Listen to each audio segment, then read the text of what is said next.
On va continuer à parler de la langue, des mots, des histoires, tout en régalant les passionnés de jingle. C'est que nous fait chier à lire, toi. C'est pas marqué dans les livres. C'est que nous fait chier à lire, docteur. Plus important à vivre. Juliette Arnaud. En avant les histoires. Juliette Arnaud, mesdames et messieurs. Et merci beaucoup. Allez, non.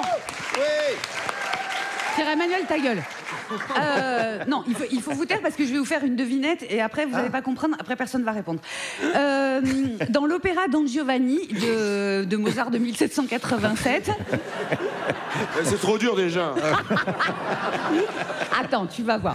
Leporello, le personnage de Leporello, qui est le valet de Don Juan, dans un air célèbre, énumère des chiffres. La devinette, c'est ça relève de quoi ces chiffres?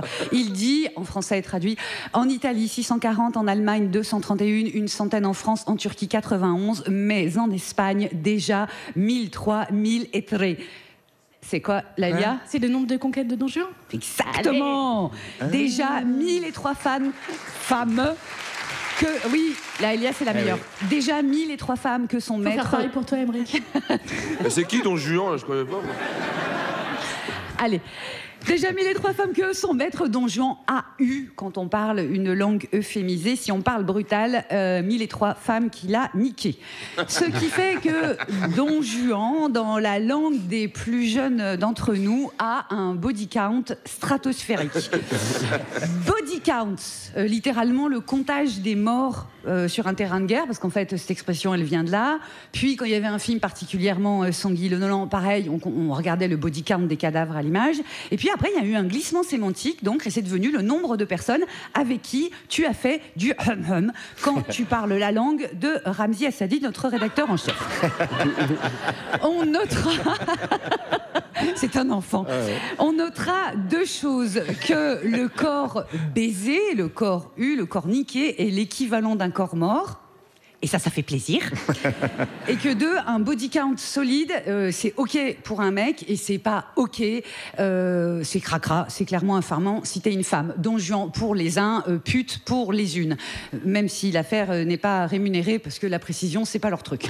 Bref, l'emploi du terme est neuf, le concept est ancestral, fatigue. Et c'est d'autant plus pénible que récemment, la fiction, elle a fait le boulot. Elle nous a offert des personnages féminins championnes de sexualité, avec des carrières sexuelles impressionnantes, d'intrépides voyageuses de l'immobile, des propriétaires de CV sexuels de toute beauté, alliant à la fois expertise et expérience. Parce qu'avant la fiction, elle avait deux options concernant ce genre de femme. D'un côté, le type Madame de Merteuil dans Les Liaisons dangereuses, 1782, qui accumule les Allemands, les Allemands, pas du tout. Et on y revient toujours. Mais pas du tout.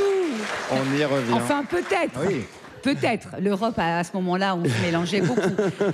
Mais c'est quand même surtout des amants qu'elle accumule, mais les accumule...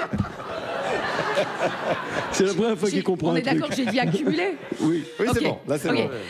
Donc c'est les amants qu'elle accumule, mais en sous-marin, histoire de ne pas niquer sa réputation, et ça finit très mal pour elle. Et puis de l'autre côté, on a Blanche Dubois dans Un tramway nommé Désir, la pièce de théâtre de Tennessee Williams de 1947. Et elle, Bichette, elle recouvre pas assez ses traces, et ça finit mal pour elle aussi. Son charmant beau-frère, Stanley Kowalski, se charge de révéler à qui veut que la pauvre Blanche n'est pas si blanche, qu'elle a eu des amants. Et que même les soldats du camp militaire voisin l'ont surnommée Blanche, le parcours du combattant. C'est un énorme connard. Il rajoute, on s'est mis à la regarder comme une bête curieuse, une folle, une dingue. Alors Blanche, pour s'expliquer à sa sœur Stella, elle lui dit « Les hommes n'admettent même pas votre existence si vous ne faites pas l'amour avec eux. Repose en paix, Blanche. » Et puis 1999. Arrivée de la série Sex and the City, comme son nom l'indique, du sexe dans la ville, avec 4 personnages féminins et surtout Samantha Jones. Alors... Mais bien sûr, alors c'est pas vraiment la révolution, hein, on va se calmer, ces 4 héroïnes qui sont toutes blanches, hétérosexuelles et qui ont les moyens de se payer un loyer à Manhattan. Mais Samantha Jones est politisée. Elle dit « Je ne crois pas au parti républicain ni au parti démocrate, je ne crois qu'au parti génital ». Au-delà de son sens de la répartie, Samantha aime le sexe et elle pratique le sexe, elle s'autorise et on commence à être fier d'être comparé à elle, d'autant que majoritairement hétérosexuelle, Samantha Jones reste clairvoyante. La seule conception qu'ont les hommes du nous, c'est moi et mon pénis. 5 ans plus tard, débarque Shane, une des lesbiennes du groupe d'amies lesbiennes de la série The L World. Et on tombe toutes et tous, je dis bien toutes et tous, amoureux de Shane. Alors que Shane n'est pas fidèle, alors que Shane est androgyne, alors que Shane a couché avec plus ou moins tout LA doté d'une chatte. En lettres d'or sur ma pierre tombale, veuillez écrire « Si elle n'était pas capable de chiffrer son body count, elle était certaine de ne pas avoir été la 1004e de Don Juan. » Juliette Arnaud, merci beaucoup Juliette. On retrouve en podcast partout, en vidéo. Vous pouvez faire tourner Juliette. Non, les chroniques. Il y a ma mère dans la salle. C'est le dérapage.